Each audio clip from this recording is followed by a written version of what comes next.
Good evening, students.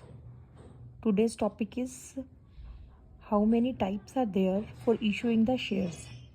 A company can issue the shares by private placement, by sweat equity share, या employee stock option plan, या another option is public issue of share, जिसका actually में हमें accounting treatment भी करना है. So first of all हम theoretical portion देखते हैं. Private placement of shares. It refers to the sale of shares of the company to the investors and institutions that are selected by the company rather than issuing it in the open market. यहाँ private placement में company क्या करती है, अपने जो shares हैं उन्हें कुछ सिलेक्टेड इन्वेस्टर्स को ही सेल करती है जो उसने पहले से ही चूज़ किए होते हैं, rather than it issuing it in the open market. Public को इशू करने से पहले ही वो क्या करती है, कुछ इन्वेस्टर्स जो फिक्स्ड इन्वेस्टर्स हैं, अपने कुछ इंस्टीट्यूशंस हो सकते हैं, कोई उसके फ्रेंड्स इन्वेस्टर्स हो सकते हैं, कुछ रेप्यूटेड इंस्टीट्यूशंस हो सकते हैं लाइक LIC, NBFCs या म्यूचुअल फंड कंपनीज. तो इन पर्टिकुलर इन्वेस्टर्स या इंस्टीट्यूशंस को कंपनी क्या कर देती है, प्लेसमेंट कर देती है अपनी शेयर्स की. ओपन मार्केट में पब्लिक को इशू नहीं करती. तो इस टाइप के जो इशू है शेयर्स का, उसको हम बोलते हैं private placement of shares. So refers to the sale of shares of the company to the investors and institutions that are selected by the company rather than issuing it in the open market for the public as a whole, and the same generally have the few regulatory requirements. मतलब इसके लिए भी कुछ regulations हैं. कौन कौन सी ऐसे investors हैं जिनको कंपनी प्राइवेटली प्लेस कर सकती है? बैंक्स हो सकते हैं, mutual fund companies, wealthy investors etcetera. Now, the allotee will not sell their shares for a minimum period of 3 years from the date of allotment. यानी जिस पर्सन्स को, जिन इन्वेस्टर को, जिन इंस्टीट्यूशन को कंपनी ने अपने शेयर प्लेस किए हैं, now they are bound for the period of 3 years that they can not sell their share. 3 साल के लिए वो अपने शेयर्स किसी थर्ड पार्टी को सेल नहीं कर सकते, वो लॉक इन हो जाते हैं. और ये 3 years का जो पीरियड होता है प्राइवेट प्लेसमेंट ऑफ शेयर के केस में, इसे हम लॉक इन पीरियड कहते हैं, lock in period. So private placement of share क्या है, अपने इन्वेस्टर जब कंपनी जो अपने शेयर्स हैं जब कुछ प्राइवेट इन्वेस्टर्स या इंस्टीट्यूशंस को सेल कर देती है as a whole rather than issuing it in the open market to the public, तो उनको हम बोलते हैं प्राइवेट प्लेसमेंट ऑफ शेयर. और ऐसे इन्वेस्टर्स के लिए एक और प्रॉब्लम है कि वो उस शेयर्स को 3 years के लिए किसी थर्ड पार्टी को सेल नहीं कर सकते. They have been locked for 3 years. जिस दिन भी अलॉटमेंट होगी शेयर्स की, सपोज 1 जनवरी 2024 को अलॉटमेंट हुई शेयर्स की, तो अब 1 जनवरी 2024 से लेकर फर्दर 3 years तक वो जो शेयर्स हैं वो लॉक इन हो जाते हैं. इसको बोलते हैं लॉक इन पीरियड. नेक्स्ट जो टाइप है शेयर इशू करने का, that is sweat equity shares. यहाँ क्या होता है, it means equity shares issued by the company to its employees और डायरेक्टर्स एट अ डिस्काउंट और for consideration other than cash for providing know how और making available intellectual property rights. Company क्या कर रही है, अपने ही इक्विटी शेयर होल्डर्स को, कंपनी के खुद के इक्विटी जो शेयर होल्डर्स हैं उनको, मीन्स डायरेक्टर्स को या फिर अपने ही एम्प्लॉयज़ को इक्विटी शेयर्स दे देती है. या तो डिस्काउंट पर इशू करेगी या फिर उनकी सर्विसेज के अगेंस्ट भी दे सकती है. मान लो एम्प्लॉयज़ की उन्होंने कोई टेक्निकल या मैनेजरियल सर्विसेज ली हैं, तो उनके बदले उन्हें क्या दिया जा रहे हैं, शेयर्स दिए जा रहे हैं. तो कंपनी क्या कर रही है, अपने ही एम्प्लॉयज़ या अपने ही डायरेक्टर को डिस्काउंट पर या फिर for consideration other than cash, उसके लिए उन्हें क्या दे रही है, शेयर्स दे रही है. और जनरली ये डिस्काउंट पर ही इशू होते हैं. And these shares can not be resold bye there holder with in a period of 3 years. तो यहाँ भी सेम वही चीज़ है कि जो होल्डर होगा शेयर्स का, डायरेक्टर्स हैं या एम्प्लॉयज़ हैं, जिसको भी कंपनी शेयर इशू करती है, वो फर्दर 3 years तक इन्हें सेल नहीं कर सकते. यहाँ भी जो लॉक इन पीरियड है वो कितना रहेगा, 3 years का रहेगा. नेक्स्ट है employee stock option plan, ESOP. Under this system, directors, officers, and employees of a company are generally given the right to acquire the shares of the company the securities offered by the company at a predetermined price which is usually lower than the market price. क्या बोल रहे हैं कि इसमें क्या करते हैं हम, डायरेक्टर्स को, अपने ही ऑफिसर्स को, अपने ही एम्प्लॉइज़ को एक राइट प्रोवाइड करते हैं. किस चीज़ का right? That they can acquire the shares of the company या सिक्योरिटीज़ जो भी कंपनी ऑफर कर रही है at a pre determined price which is usually lower than the market price. Company को शेयर इशू करने हैं और कंपनी ने क्या किया है, अपने ही डायरेक्टर्स को, अपने ही एम्प्लॉइज़ को, अपने ही शेयर होल्डर्स को राइट दे रही है कि you can purchase these shares at this particular price that is usually lower, जो प्राइस कम होगा मार्केट प्राइस से.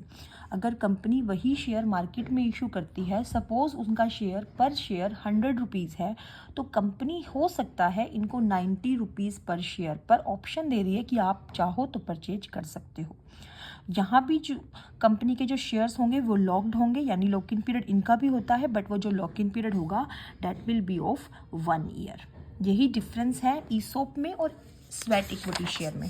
स्वेट इक्विटी शेयर में जो लॉक इन पीरियड होता है वो 3 इयर्स का होता है, और एम्प्लॉई स्टॉक ऑप्शन प्लान के अंदर जो लॉक इन पीरियड होता है वो जनरली 1 ईयर का होता है. उसके बाद हम आते हैं इंपॉर्टेंट पॉइंट पर, पब्लिक सब्सक्रिप्शन ऑफ शेयर. यानी कंपनी अगर पब्लिक को शेयर इशू करना चाहती है, we are very well know कि प्राइवेट कंपनी को तो राइट ही नहीं है. Private company can not issue the shares to the public. तो बची कौन? Public company. अब पब्लिक कंपनी शेयर इशू कर सकती है पब्लिक को, कैसे करेगी? उससे पहले प्रोस्पेक्टस इशू करना पड़ेगा. प्रोस्पेक्टस मीन्स अपना एक एप्लीकेशन देना पड़ेगा, अपना एक एडवर्टीजमेंट काइंड ऑफ निकालना पड़ेगा that this company I have this features, मेरी ये क्वालिटीज़ हैं, मेरे ये प्रॉफिट या लॉस रहे हैं आज तक की, मेरी परफॉर्मेंस क्या है, ये सब कुछ अपने बारे में बताना पड़ेगा. और उसमें कंपनी मेंशन करेगी कि मैं कितने नंबर ऑफ शेयर्स निकाल रही हूँ, एक शेयर का प्राइस क्या रहेगा. तो वो सब चीज़ें मेंशन करके कंपनी क्या करती है, एक प्रोस्पेक्टस इशू करती है. उस प्रोस्पेक्टस से ये लोग अट्रैक्ट होंगे और फिर कंपनी में शेयर्स परचेज करने के लिए अप्लाई करेंगे. कंपनी को जब एप्लीकेशंस मिल जाएंगी तो वो उसके बेस पर शेयर्स अलॉट करेगी. उसके बाद फर्दर कंपनी चाहे तो अपना जो शेयर का प्राइस है वो कितनी इंस्टॉलमेंट में मंगवाना चाहती है वो मंगवा सकती है. तो first call, second call, third call, likewise company इस तरीके से इंस्टॉलमेंट में पैसा मंगवा सकती है. उसी को हम बोलते हैं कॉल्स. तो ये जो है ये प्रोसीजर है, पब्लिक को अगर शेयर इशू करने हैं तो ये प्रोसीजर है. पहले कंपनी को प्रोस्पेक्टस इशू करना पड़ेगा, उसके बाद उस पर एप्लीकेशन रिसीव होंगी. वो एप्लीकेशन रिसीव होने के बाद कंपनी शेयर्स को अलॉट करेगी, और फिर उसके बाद अगर कुछ इंस्टॉलमेंट्स रह गई हैं तो उन इंस्टॉलमेंट्स में कंपनी क्या करेगी, पेमेंट को रिसीव करेगी. तो 1 बाय 1 हम पढ़ते हैं. सबसे पहला है इशू टू इशू प्रोस्पेक्टस. यानी फर्स्ट जो काम है, फर्स्ट जो प्रोसेस है वो क्या है कि कंपनी को क्या इशू करना पड़ेगा, प्रोस्पेक्टस. यानी पब्लिक को इनवाइट करना पड़ेगा कि you should come to purchase our share. So prospectus is an invitation to the public to purchase its shares. Prospectus is an invitation to the public to purchase its shares. It describes the profitability and soundness of the business of the company to attract investing public. यानी ये क्या है, ये describe करता है, ये जो prospectus होता है ये डिस्क्राइब करेगा कंपनी की profitability and soundness of the business, ताकि उससे लोग अट्रैक्ट हों और कंपनी में क्या करें, अप्लाई करें फॉर द शेयर्स. इसके अंदर क्या क्या मेंशन होता है, जनरली जो प्रोस्पेक्टस में कंपनी का नाम, उसका एड्रेस, कंपनी के डायरेक्टर्स का नेम और उसका address, consent form of SEBI यानी SEBI stock exchange board of India से कंपनी को जो कंसेंट फॉर्म मिला हुआ है, कंपनी की ऑथोराइज्ड कैपिटल कितनी है, कंपनी कितनी कैपिटल इशू कर रही है, टर्म्स क्या हैं इशू के, यानी क्या कंडीशंस, रूल एंड रेगुलेशंस क्या हैं, date of opening and closing, कब कंपनी की ओपनिंग डेट है इशू की, कौन सी लास्ट डेट है जिसके बाद शेयर्स के लिए लोग अप्लाई नहीं कर सकते. तो ये सारी चीज़ें मेंशन होती हैं प्रोस्पेक्टस के अंदर. कंपनी का प्रोस्पेक्टस इशू होने के बाद कंपनी को रिसीव होती है एप्लीकेशंस फ्रॉम द पब्लिक. तो after reading the prospectus the public apply for the shares in the company on a prescribed form. Each application must accompany the application money which is mentioned in the prospectus. अब देखो, लोगों ने prospectus पढ़ लिया, company की जितनी भी merits हैं, डीमेरिट्स हैं, या जो भी कंपनी के बारे में उन्होंने पढ़ा, उस क्वालिटी के बेस पर वो क्या करते हैं, शेयर्स के लिए अप्लाई करते हैं। एक प्रेस्क्राइब्ड फॉर्मेट अटैच होता है प्रोस्पेक्टस के साथ ही, उसमें कंपनी जो इन्वेस्टर्स होते हैं वो अप्लाई करते हैं। और हर एप्लीकेशन में क्या होती है, एप्लीकेशन मनी गिवन होती है कि कितना पैसा उन्हें साथ में देना है। सपोज़ एक शेयर 10 रुपीज़ का है, तो कंपनी ऐसा मेंशन कर सकती है कि जब आप अप्लाई करोगे आपको 3 रुपीज़ साथ में देने हैं पर शेयर।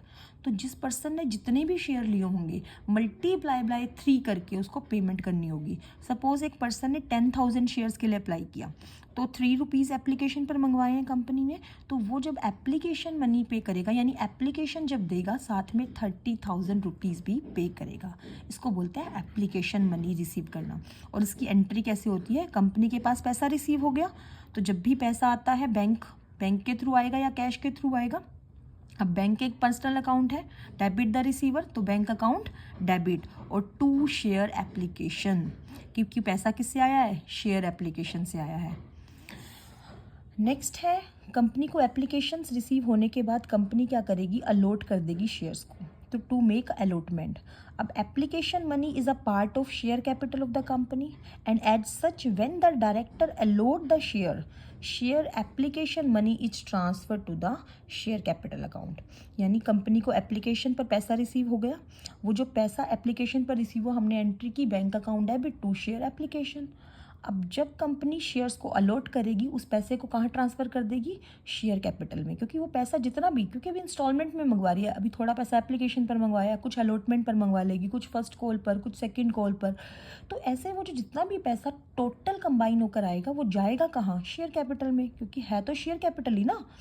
सो शेयर एप्लीकेशन मनी जो हमने रिसीव किया, हमने एंट्री की bank account debit to share application, फिर वो जो शेयर एप्लीकेशन का पैसा है हम कहाँ ट्रांसफ़र करेंगे, शेयर कैपिटल में। So application money is transfer to share capital account. अब कंपनी क्या करेगी, डायरेक्टर्स क्या करेंगे, शेयर्स को अलॉट करेंगे, अलॉटमेंट लेटर इशू करेंगे इन्वेस्टर्स को, और अलॉटमेंट मनी भी ड्यू करेंगे। अब ये जो सेकंड इंस्टॉलमेंट मान सकते हो, एक थोड़ा पैसा तो कब मंगवा लिया, एप्लीकेशन पर, अब उसकी कुछ इंस्टॉलमेंट कब मंगवा लेगी कंपनी, जब शेयर्स को अलॉट करेगी। तो यहाँ पर भी कंपनी क्या करती है, अलॉटमेंट मनी को ड्यू कर देती है, और लोग फिर क्या करते हैं, उसके बाद अलॉटमेंट मनी की पेमेंट कर देते हैं।